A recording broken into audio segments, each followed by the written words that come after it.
It was just after midnight.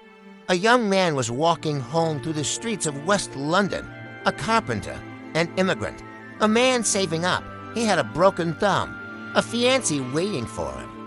And a wedding just 3 weeks away, he never made it home. May 17, 1959, the murder of Kelso Cochrane lasted only seconds. Its consequences lasted decades. This is the story of the man Britain forgot. Kelso Benjamin Cochrane was born on September 26, 1926, in Johnson's Point, Antigua, a small island still firmly under British colonial rule.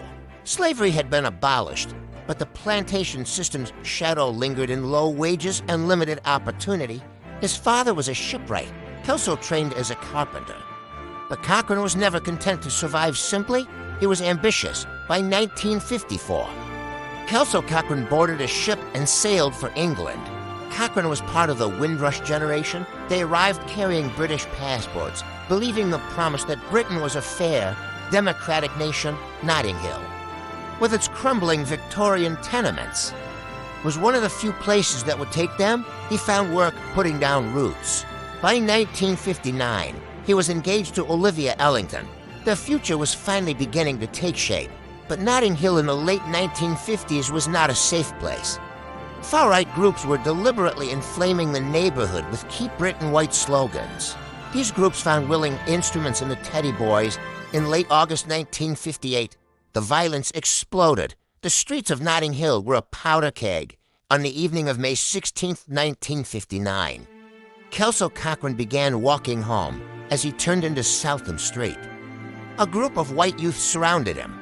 They shouted racial slurs. One produced a stiletto knife, a single blow to the heart. At 1 o'clock a.m., Kelso Cochrane was pronounced dead. What followed was a scandal. The lead detective declared the killing had nothing to do with racial conflict. The investigation failed at every turn. Suspects were allowed to coordinate stories. Evidence was destroyed. No one was ever charged. From that grief, something extraordinary grew. More than one.